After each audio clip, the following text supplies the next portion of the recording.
David Carradine launched a lightning-fast left jab straight toward Chuck Norris's face, but Chuck calmly slipped just inches out of its path. Before Carradine could recover, his right cross was already on its way. Chuck raised his left forearm with perfect timing, blocking the punch effortlessly. What stood out wasn't just his speed or technique, it was the fact that he didn't throw a punch back. This moment unfolded on a dry riverbed in Texas during the filming of Lone Wolf McQuade in 1983. The blazing heat covered the set as cameras rolled, but something far more intense than the weather had captured everyone's attention. The entire film crew had stopped what they were doing because rumors had been spreading around the set for hours that today would finally be the day the growing tension between Chuck Norris and David Carradine exploded. For more than a week, everyone on the production had noticed the atmosphere becoming increasingly uncomfortable. Every rehearsal and every scene seemed to add another layer of pressure between the two stars. Carradine threw another powerful left hook, committing fully to the strike, but Chuck smoothly rolled underneath it as if he had anticipated the attack long before it happened. Carradine reset, already breathing harder than expected, and followed with a roundhouse kick, the same kick that television audiences had seen him perform countless times on screen. This time, however, he wasn't acting in front of a camera. He was standing across from one of the greatest martial artists in the world. Chuck calmly checked the kick with his own leg, absorbing it with flawless technique before returning to his fighting stance without showing the slightest emotion. Carradine tried the kick again, and once again the result was exactly the same. What few people realized at that moment was that they were witnessing the only genuine physical confrontation Chuck Norris and David Carradine would ever have. It was an incident that nearly disrupted the entire production and remained hidden from the public for nearly 4 decades. 9 days earlier, everything had begun much differently. Chuck Norris, together with his longtime friend and stunt coordinator Bob Wall, had spent weeks carefully designing one of the most ambitious fight sequences of the film. Every movement had been planned with incredible precision. The full sequence contained more than 40 carefully choreographed techniques, each rehearsed repeatedly until they became second nature. Chuck had invested countless hours perfecting every detail because he believed that realistic fight scenes depended on discipline, timing, and trust between performers. David Carradine, however, had missed nearly all of those rehearsals. The riverbed became the first place where he actually practiced the choreography alongside Chuck. At first, he followed instructions and completed the required movements well enough to continue filming. But it didn't take long before problems started appearing. Carradine became convinced that extensive rehearsals were unnecessary. Having portrayed a martial artist on television for several successful seasons, he believed his experience was enough to improvise naturally. During lunch one day, he openly complained that they were treating a simple karate movie with the seriousness of an art film.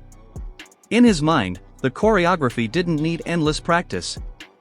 Someone quietly wrote down his comments, unaware they would later become an important piece of the story.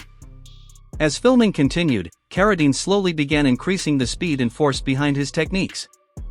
At first the difference was subtle, but Bob Wall noticed it immediately. He reminded Carradine that every move had a specific pace designed for safety. Carradine dismissed the concern, insisting that real fight scenes needed to feel alive rather than mechanical. Bob simply repeated that the pace had been carefully chosen and needed to remain exactly as planned. Later that evening, Bob met Chuck and asked if he had also noticed Carradine pushing beyond the choreography. Chuck admitted that he had, but he refused to confront him immediately. Instead, he quietly explained that Carradine would continue testing the limits until he became completely certain of himself. Only then, Chuck said, would he respond if necessary. A few days later, Carradine made matters even worse. Sitting near the wardrobe truck during a break, surrounded by several crew members, he loudly claimed that the martial arts shown in his television series represented the real thing, while Chuck Norris practiced nothing more than point karate. He compared Chuck's style to a dance recital rather than a real fight, making sure everyone nearby could hear his criticism. Word spread quickly throughout the production. When Bob informed Chuck about the remarks, Chuck remained calm. Instead of reacting emotionally, he simply replied that Carradine would eventually repeat those comments again, and when the right moment came, he would deal with it himself. The next day, the tension moved from words to physical contact. During one of the fight scenes, Carradine was supposed to perform a slow practice strike that barely touched Chuck's wrist. Instead, he attacked at full speed and struck a sensitive nerve with significant force. Chuck's hand immediately went numb, yet he refused to stop filming. He completed the scene before calmly walking over to Carradine, looking him directly in the eyes. Chuck warned him that if he launched another full-speed attack during the choreography, he would receive one back with the same intensity, and filming would end right there. Director Steve Carver overheard the exchange and immediately called for a break, hoping the situation would cool down. Unfortunately, it didn't. The following day Carradine repeated the same behavior, once again throwing techniques much harder than agreed.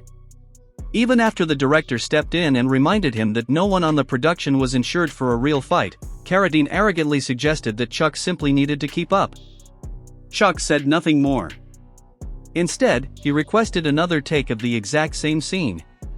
This time Carradine completed it without pushing beyond the choreography, but Chuck quietly told Bob afterward that the confrontation wasn't over. He believed Carradine was waiting for the perfect opportunity to challenge him in front of the entire crew, and he intended to let that moment come naturally. The following Monday morning, everyone on the production team could feel that something was about to happen. The rumors had spread through the entire unit. The camera crew knew, the stunt team knew, and even people who had nothing to do with the fight sequence understood that there was unfinished business between the two stars.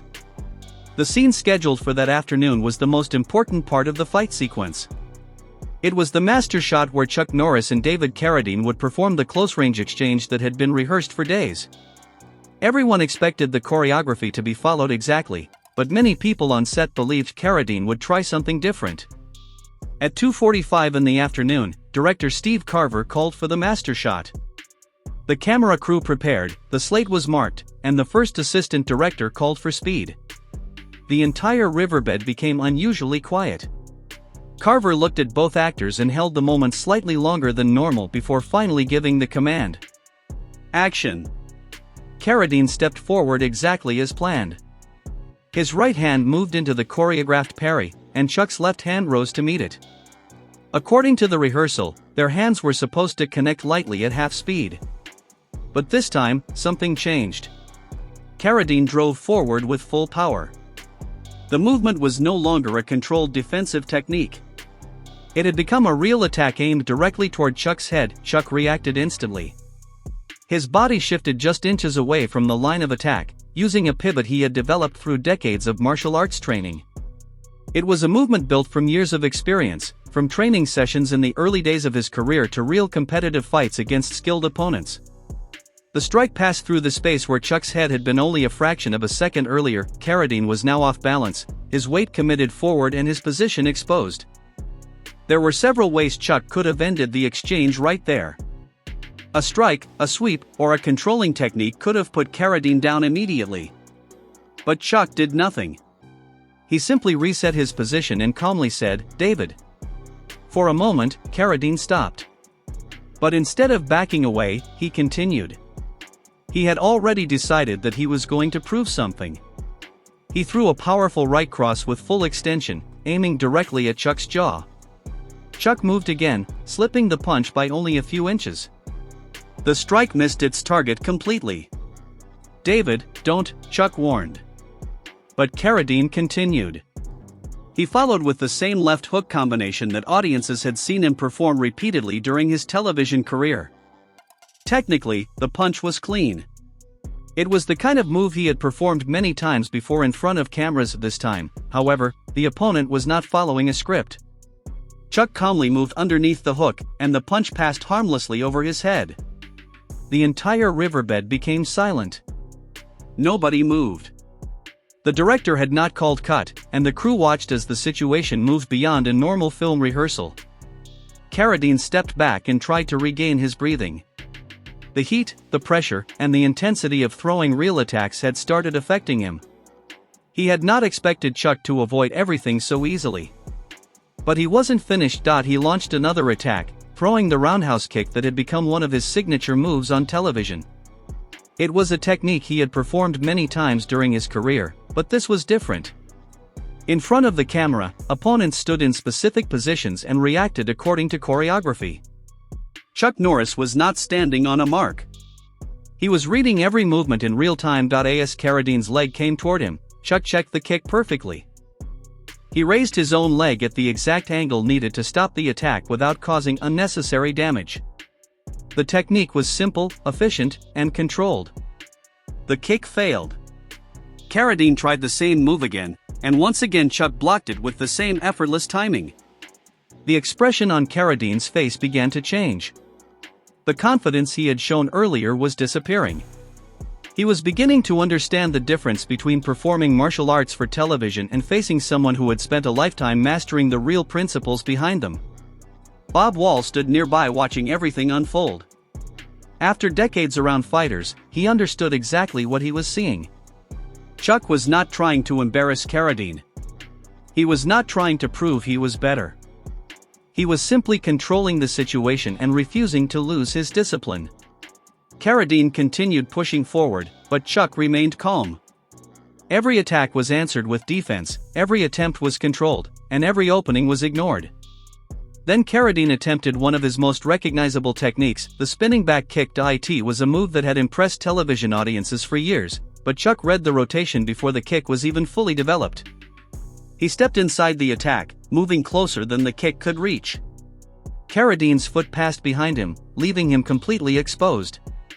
For a brief moment, Carradine's back was turned and his balance was gone. Anyone watching knew Chuck had several opportunities to end the fight instantly. But once again, Chuck chose control over victory. He placed his hand on Carradine's shoulder, guided him back around, and stepped away. "David, that's enough."